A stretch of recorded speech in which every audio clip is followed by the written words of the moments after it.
Assalamualaikum warahmatullahi wabarakatuh.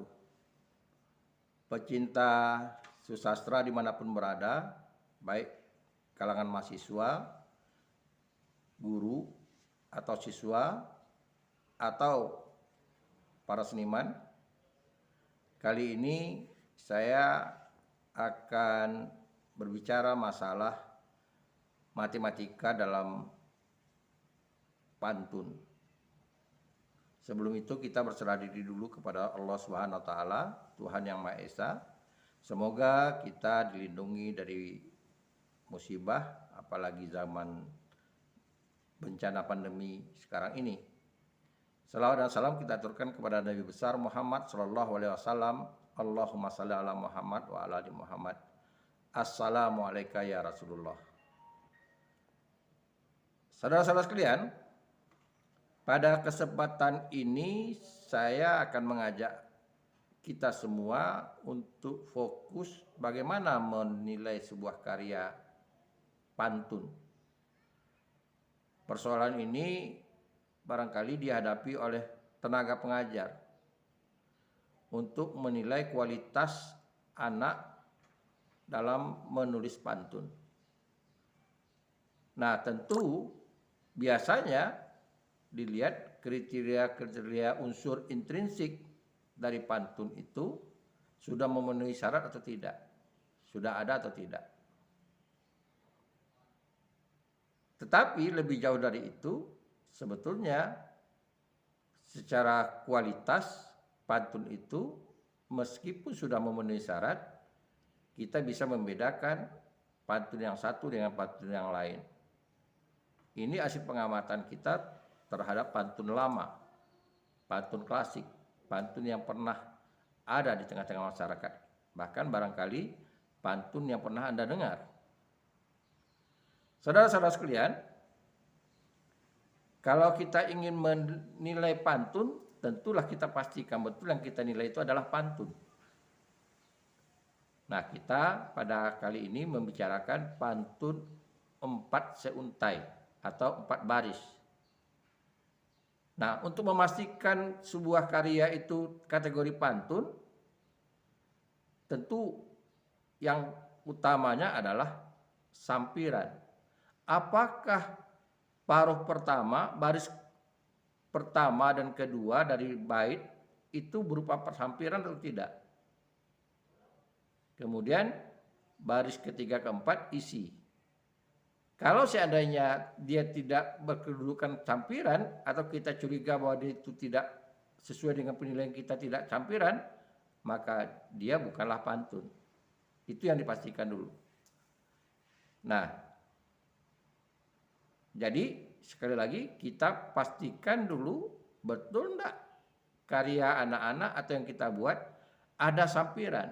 Yang dalam teori dikatakan sampiran itu fungsinya sebagai pembayang. Sebagai pembayang. Artinya yang diikuti oleh bunyi selanjutnya. Nah, sebetulnya pembayang itu tidak hanya pada rima. Pembayang juga pada amanat. Kalau menurut teori Hasan Yunus, bahwa sampiran itu tetap juga menyampaikan amanat. Bahkan menurut Welek itu lebih puitis bahasa pantunnya. Tapi baiklah, itu tidak kita persoalkan. Nah, saya kategorikan yang pertama sekali kita harus berketetapan hati yang kita nilai itu adalah pantun. Dengan kita sudah menemukan namanya sampiran. Lalu langkah selanjutnya kita mulai membicarakan unsur intrinsik sebagai bentuk atau pedoman kita atau sasaran kita untuk menilai sebuah pantun dari segi kualitasnya. Nah, bagaimana caranya? Ya, kita menggunakan skor 0 dan 1. Kalau kita tidak menjumpainya, maka kita kasih skor 0. Tapi kalau kita menjumpai unsur itu, setiap unsur yang kita jumpai itu kita kasih nilai 1. Contoh, kalau kita bicara tentang tema. Ada tema mayor, ada tema minor. Tapi kalau kita tidak menjumpai tema minor, hanya tema mayor, maka skornya 1. Lalu kalau kita menjumpai tema minor, jabaran dari tema mayor, setiap tema minor itu tetap kita kasih skor 1. Jadi kalau seandainya 2, kita beri 2. Nah, untuk lebih terarahnya kita pakai Anda semua cari teori atau bertolak dari teori unsur intrinsik. Tulis siapa yang Anda pakai? Misalnya, saya menggunakan teori unsur intrinsik pantun itu yang pertama tema. Dan tema itu sebetulnya sudah semua unsur sastra itu ada temanya. Semua karya sastra itu ada tema, baik puisi maupun fiksi. Itu tema. Unsur yang wajib ada. Yang kedua amanat. Juga sama. Amanat itu kita tahu ada amanat tersurat dan ada amanat tersirat. Amanat yang dituliskan dalam teks, amanat yang berdasarkan tafsiran kita, interpretasi. Berarti sudah 2. Ketiga, kita bicara tentang pola baris. Pola baris itu, nah ini yang kita katakan pola baris, itu yang kita ketahui pantun kecenderungan 4 hingga 5 baris atau 8 hingga 12 suku kata. Jadi 4 atau 5 kata, saya ulangi lagi, 4 atau 5 kata kecenderungannya, atau 8 hingga 12 suku kata. Bisa jadi dari segi katanya kurang dari 4 hingga 5, mungkin saja kita jumpai itu hanya 3, tapi ketika kita hitung suku katanya 8 hingga 12, maka sudah memenuhi syarat dari pantun itu. Ini kecenderungan ya. Nah, itu pola larik atau pola baris setiap baik itu sampiran maupun itu isi. Berarti setiap yang jumlahnya tepat kita kasih nilai 1. Berkisar 8 hingga 12 suku kata atau 4 hingga 5 kata kita kasih nilai 1. Berarti kalau 1 bait berarti ada 4, maka skornya akan jadi 4. Skornya akan jadi 4. Setiap larik itu kita beri poin. Tetapi kalau seandainya menyimpang dari itu, kita kasih 0. Kan di luar kebiasaan. Saya ingatkan lagi, bisa jadi dia hanya 3 kata, tapi kalau kita hitung dari suku katanya, jadi kita rechecknya di suku katanya. Kalau katanya memang 3, suku katanya bagaimana? Jangan-jangan suku katanya memenuhi syarat 8 hingga 12 suku kata, berkisar itu. Tetapi kalau keduanya tidak memenuhi syarat, jumlah katanya itu cuma 3 atau lebih 6, kemudian suku katanya tidak memenuhi syarat 8 hingga 12, maka kita akan kasih nilainya 0. Nah, saudara sekalian, itu polanya. Kemudian masih pola bait. Jadi baris itu ada 4 baris. Kita tahu bahwa pantunnya ada 2 baris itu sebagai sampiran, baris pertama, dan 2 baris kedua sebagai isi. Nah, ini perlu kita perjelas. Sampiran itu pada hakikatnya merupakan ungkapan dan juga menyampaikan pesan. Baik itu secara tersurat maupun secara tersirat. Kalau isi sudah jelas, ada pesan baik secara tersirat maupun secara tersurat. Nah, sekarang kalau seandainya berdiri sendiri, dia pertama yang kita lihat itu adalah isi dari sampiran. Kalau isi sampiran itu ada, kita kasih nilai poin 1. Kemudian kalau sampiran itu isinya ada, kita juga kasih nilai 1. Kita kasih nilai poin 1. Nah, tinggal lagi, ada enggak hubungan, ini istimewanya di sampiran, hubungan atau benang merahnya antara baris sampiran dan isi. Kalau ada, kita kasih lagi poinnya 1. Tapi kalau tidak ada, kita kasih poinnya 0. Berarti kriteria kita itu, kalau sampiran, ada sampiran itu yang menyampaikan pesan atau amanat, baik tersirat maupun tersurat, maka itu sudah jelas ada poinnya 1. Kemudian isi juga begitu, kita kasih poinnya 1. Tapi kalau nggak ada sampiran, tidak ada amanatnya, maka kita kasih nilai 0. Lalu kalau seandainya hubungan antara sampiran dengan isi itu dari segi amanat ada, maka kita akan kasih skornya 1. Tapi kalau tidak ada, maka tidak ada skornya. Nah, kemudian sampai kita pada rima. Rima itu saja. Nah, rima ini ya kita kasih poin pertama, setiap rima yang kita jumpai itu kita kasih nilai 1. Apakah rima itu kategorinya pengulangan bunyi atau pola bunyi, pola suku kata, pola kata, tetap kita kasih nilai 1. Ya, nggak mungkin 2, tetap 1. Jadi di mana letak rima itu? Bisa di akhir larik atau di akhir bait, bisa di tengah, bisa di pangkal, bisa di satu baris. Jadi setiap rima yang kita jumpai, kita beri poin 1. Kita beri, kalau tidak kita jumpai berarti yang kita kasih nilai 0 gitu. Tidak ada gitu. Nah, sekarang kita tinggal melihat rimanya itu di mana saja kita jumpai. Nah, kemudian ada yang berkaitan dengan gaya bahasa, diksi, pilihan kata. Pilihan kata ini bisa jadi pilihan kata itu yang sifatnya berdiri sendiri, maupun dia bisa jadi berupa ungkapan. Nah, yang bagaimana yang kita nilai? Kalau dia diksinya itu ada makna konotatif, konotasi tidak makna kamus, kita perlu terjemahkan lagi, maka kita beri skor 1. Tentu kita bisa memahami itu bila kita memahami makna atau pesan di satu larik atau 2 larik.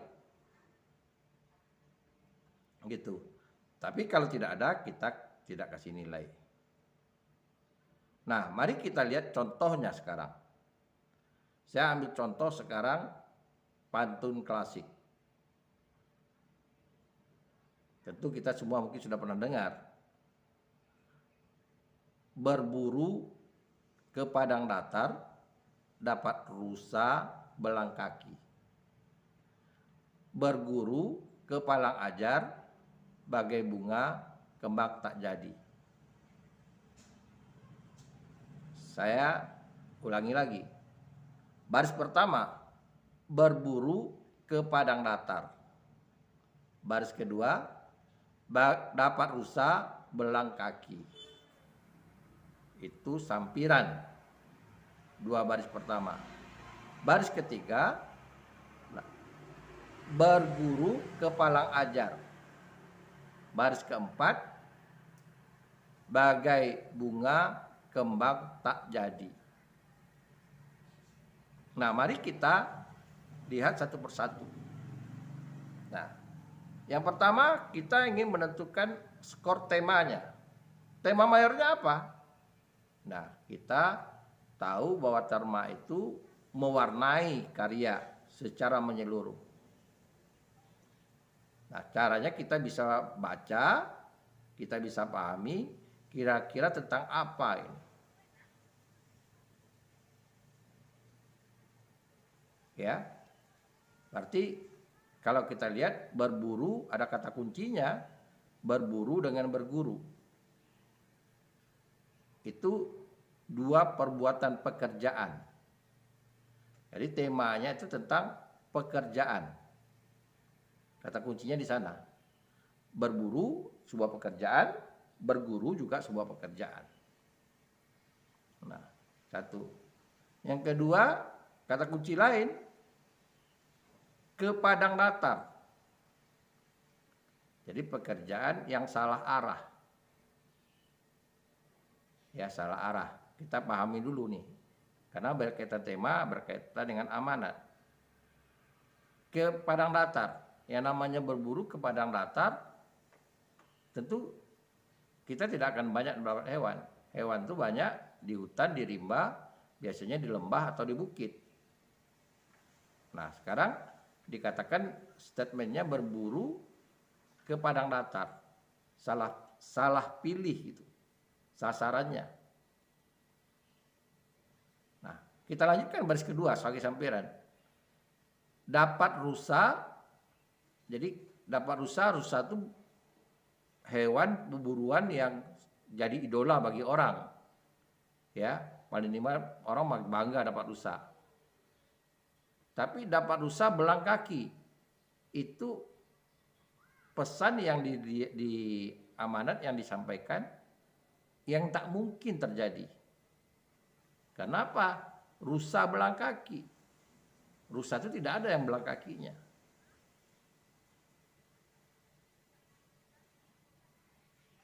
Lazimnya rusa. Berarti dua pernyataan di sampiran itu.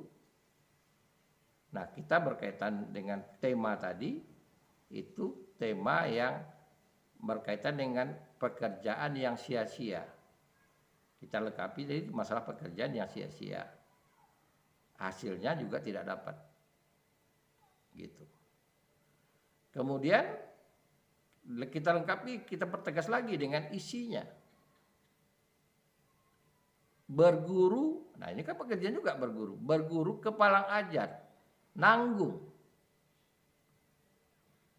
Tidak tuntas. Bagai bunga diibaratkan. Ibarat bunga yang dia kuncup, kuntum, tidak jadi kembang. Jadi kalau dikatakan istilah lain, layu sebelum berkembang. Layu sebelum berkembang. Jadi bagai bunga, kembang tak jadi. Tak jadi kembang dia. Nah, ini menegaskan isinya kita perlu apresiasi pekerjaan yang sia-sia tadi. Kemudian berguru. Kemudian hasilnya jelas tidak dapat seperti yang kita harapkan. Yang kita harapkan itu adalah hasil belajar. Berguru yang sungguh itu seperti kita bisa mekar. Kalau di ibarat bunga akan mekar dia. Nah, dua pernyataan ini kita bisa melihat dari dua pernyataan itu kita bisa melihat tema mayornya. Tema mayornya yaitu masalah bekerja atau berusaha tidak tepat pada sasarannya. Hasilnya akan sia-sia. Itu tidak tepat pada sasarannya. Lalu ada nggak tema minornya? Ya, kalau kita buat tema minornya, maka ada tema minornya, yaitu yang pertama, tema minornya itu berkaitan dengan sampiran, yang dimukakan oleh sampiran, dan yang dimukakan oleh isi. Yang pertama pekerjaan, yang kedua belajar, juga itu berupa pekerjaan. Yang pertama itu bekerja tidak sesuai dengan tidak tepat dengan sasaran, hasilnya akan sia-sia. Belajar juga begitu. Berarti tema minornya ada dua. Kita bisa bicara tema mayornya kita gabungkan jadi satu, yaitu masalah usaha yang sia-sia, tidak ada hasilnya. Itu tema mayornya, berarti kita dapat nilai 1, maka tema minornya ada 2, berarti untuk tema ini kita bisa kasih nilai 3. Jadi mayor itu 1, minor itu ada 2. Saudara sekalian, kita masuk lagi ke analisis amanat. Nah, amanatnya dapat kita katakan pada Anda, pesan itu ada amanat tersurat. Kita lihat dulu amanat tersuratnya dulu. Nah, amanat tersuratnya apa? Berburu ke padang datar, dapat rusa belang kaki. Ini bentuk penggunanya, gaya bahasanya, ya, perumpamaan. Kita bisa bicarakan tentang gaya bahasanya, diksinya. Jadi dia tidak mengatakan pernyataan itu gagal. Tidak mengatakan, pada intinya menyampaikan gagal gitu. Artinya amanatnya itu mengatakan bahwa kalau pekerjaan itu salah sasaran, salah memilihnya, maka hasilnya akan sia-sia. Hasil yang dicapai itu, harapan yang dicapai itu tidak mungkin. Nah, rusa itu sebagai simbol yang dicapai, yang ingin dicapai. Kemudian belang kaki yang mengatakan tidak mungkin. Berarti ada satu amanat tersurat pada sampiran. Lalu amanat tersurat pada isi, berguru. Nah, belajar nih. Berguru ke palang ajar. Kepalang ajar itu maksudnya tanggung-tanggung. Kepalang ajar. Jadi kalau kita berguru, nanggung, nah yang kita dapat juga tidak ada hasilnya. Kalau kita ibaratkan itu dikatakan bagai, kata ibarat bagai bunga kembang tak jadi. Tidak berhasil. Ya, tidak berhasil. Jadi pemahaman seperti itu. Maka kita bisa memahami amanat itu, rumusan amanatnya dari segi sampiran dan segi isi. Itu ada dua amanatnya. Yang pertama amanatnya tentang berburu, yang kedua tentang berguru. Dua amanat pesan. Nah, kedua-duanya ini kita bisa kasih skor 2 amanat tersurat. Apakah ada amanat tersirat? Tergantung kemampuan kita menginterpretasi. Ya. Kalau kita bisa menginterpretasikan, ada amanat tersirat itu berkaitan dengan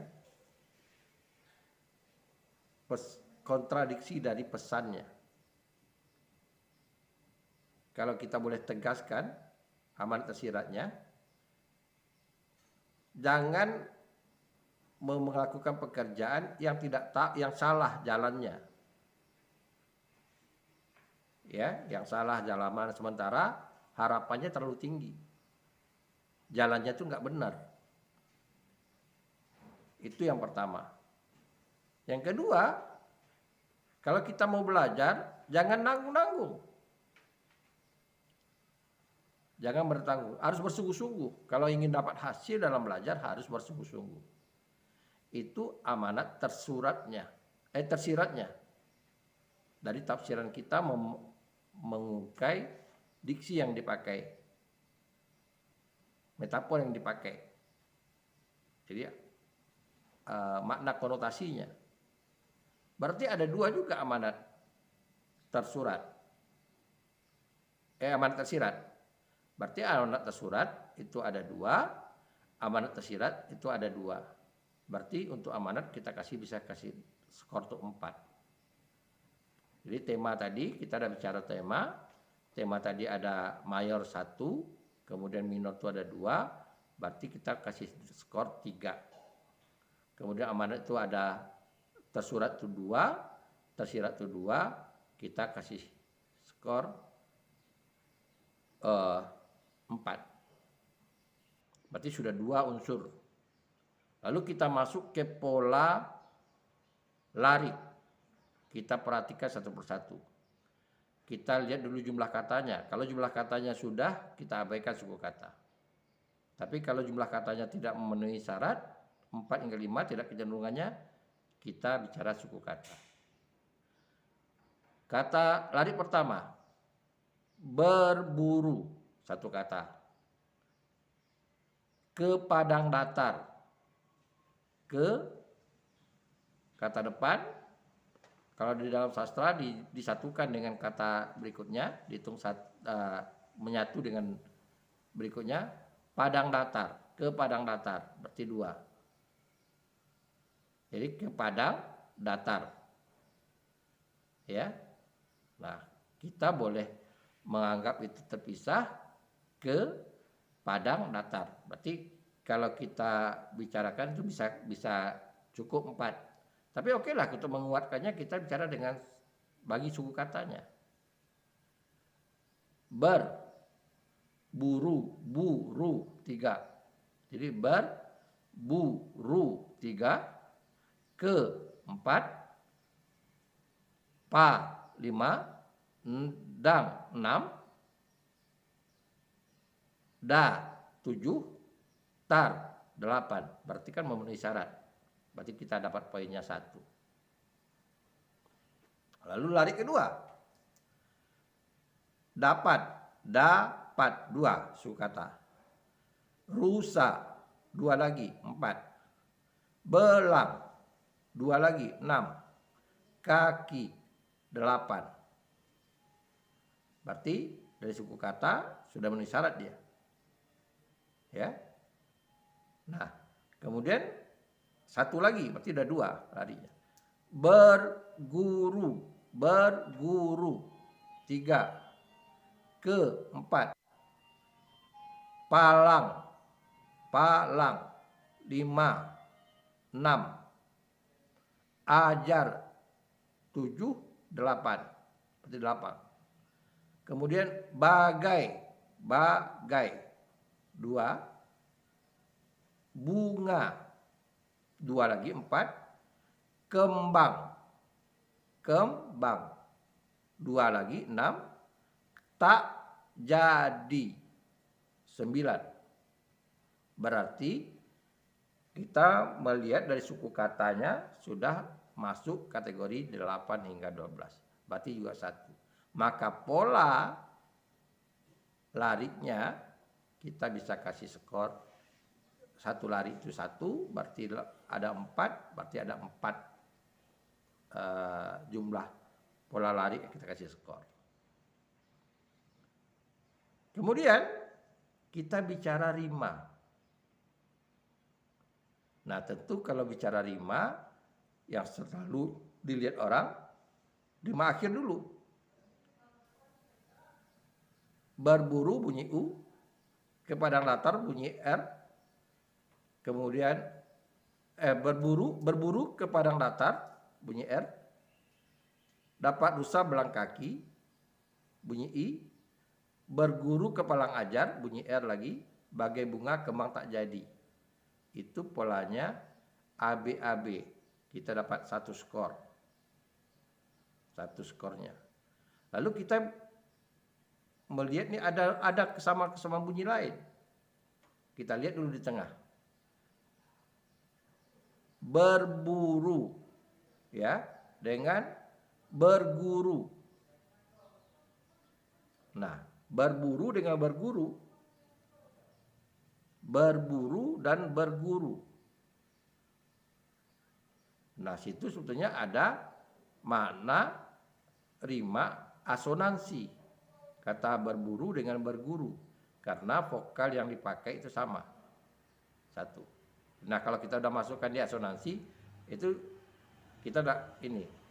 Ke padang datar, ke palang ajar, ke padang datar, ke palang ajar.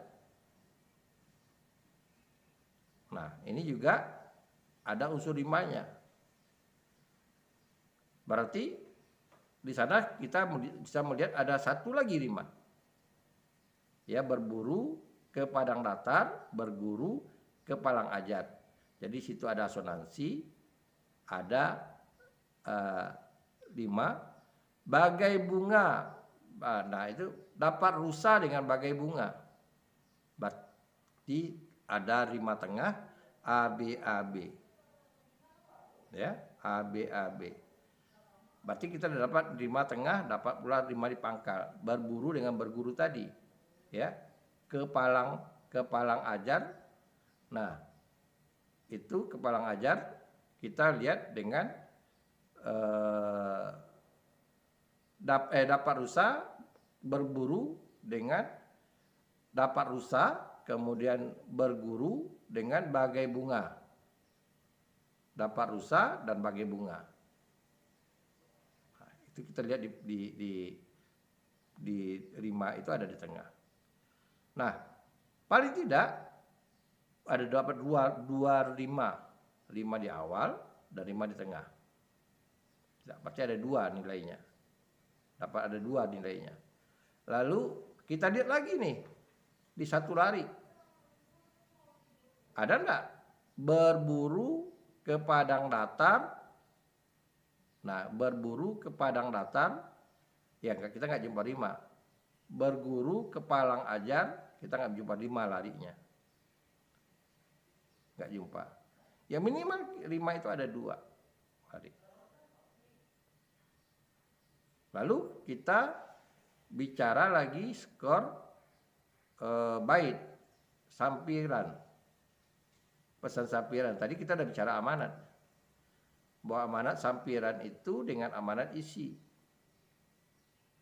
Ya. Dan sampiran itu dia mempunyai diksi. Dia punya metafor. Berburu ke padang datar itu tidak ada biasa saja pernyataannya.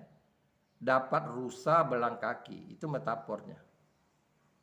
Ya, perlambangannya dapat rusa belang kaki, yang tidak mungkin. Berguru ke palang ajar itu satu ungkapan, tanggung-tanggung, sinonimnya itu tanggung-tanggung. Nah, metafornya bagai bunga kembang tak jadi, berarti ada dua metafor. Diksinya dia ada 2, berarti kita skor bisa 2. Begitulah terus kita mengatasinya sehingga kita bisa menotalkan. Pertama sekali kita bisa melihat unsur setiap unsur intrinsik itu skornya berjumlah berapa.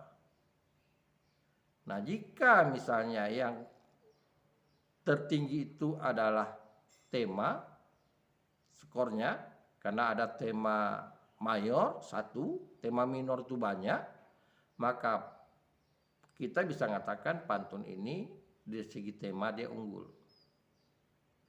Nah, begitu juga kalau seandainya amanat itu banyak, lebih banyak manfaat karena amanat itu kan pesan. Nah, puisinya ini, pantun ini bermanfaat betul karena banyak pesan yang disampaikan. Lalu kalau kita bicara tentang lari, pola lari, dia memenuhi syarat atau tidak, maka kita bisa melihat kaidahnya itu enak dibaca. Enak dibaca. Nah, lalu kita bicara tentang rima, apalagi ada unsur rima. Kemudian ada unsur metafor, perlambangan. Dan ini bentuk yang bahasa yang puitis. Ya, bahasa yang puitis. Artinya bahasa yang puitis itu adalah bahasa yang arti kita perlu menerjemahkannya, kita perlu menafsirkannya, kita perlu menginterpretasikannya. Ya, kita perlu menginterpretasikannya. Dan cara kita menginterpretasikan itu seperti saya katakan pada Anda, kita menggunakan kamus. Boleh. Nah, inilah tutorial saya tentang bagaimana menilai pantun. Dan Anda bisa ikuti video ini secara perlahan-lahan. Dan Anda bisa membuat persekoran sendiri. Saya menggunakan nilai persekoran setiap item saya kasih nilai 1. Kalau tidak ada ya 0. Jadi 0 dan 1.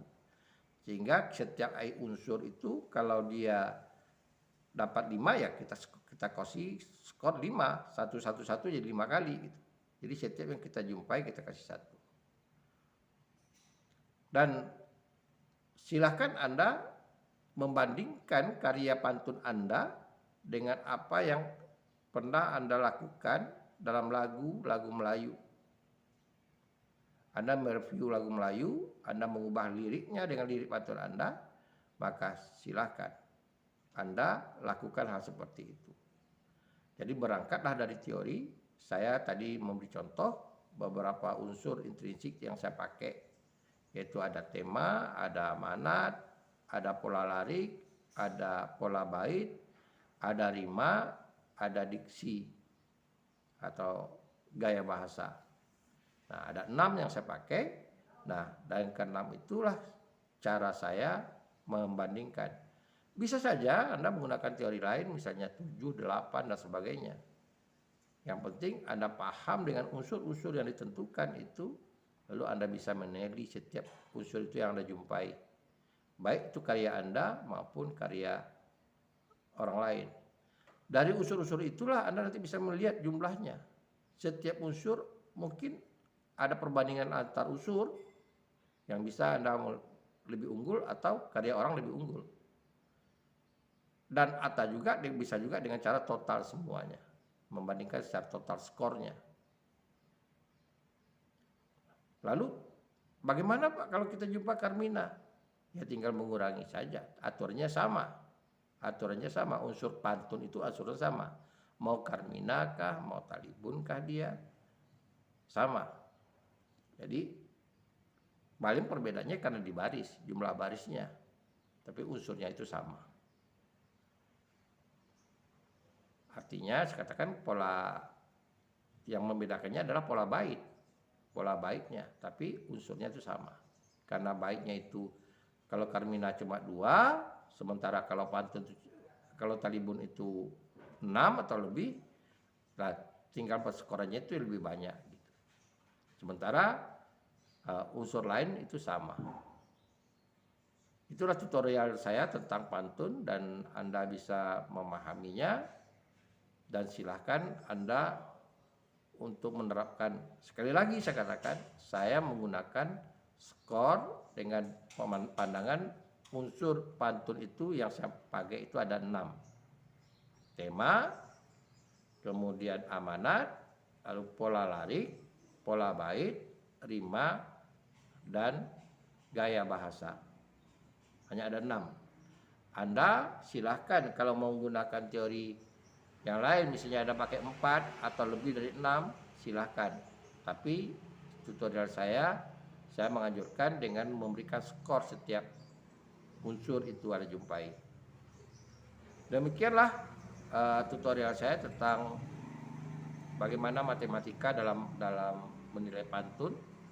Sehingga ini mudah-mudahan dapat diterapkan oleh para pengajar, para siswa untuk nilai kualitas dari karyanya.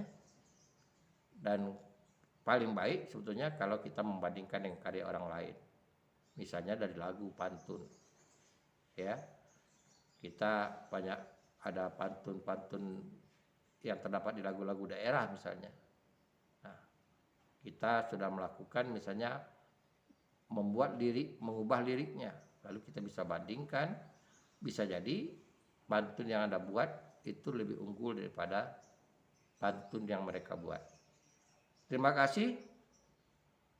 Semoga ini dapat dipahami dan semoga ini berfaedah bagi perkembangan pantun. Kita tahu bahwa pantun itu sekarang tercatat sebagai warisan dunia non benda di WHO. Nah, mudah-mudahan kita bisa meningkatkan lagi pembelajaran pantun dan membuat pantun. Assalamualaikum warahmatullahi wabarakatuh.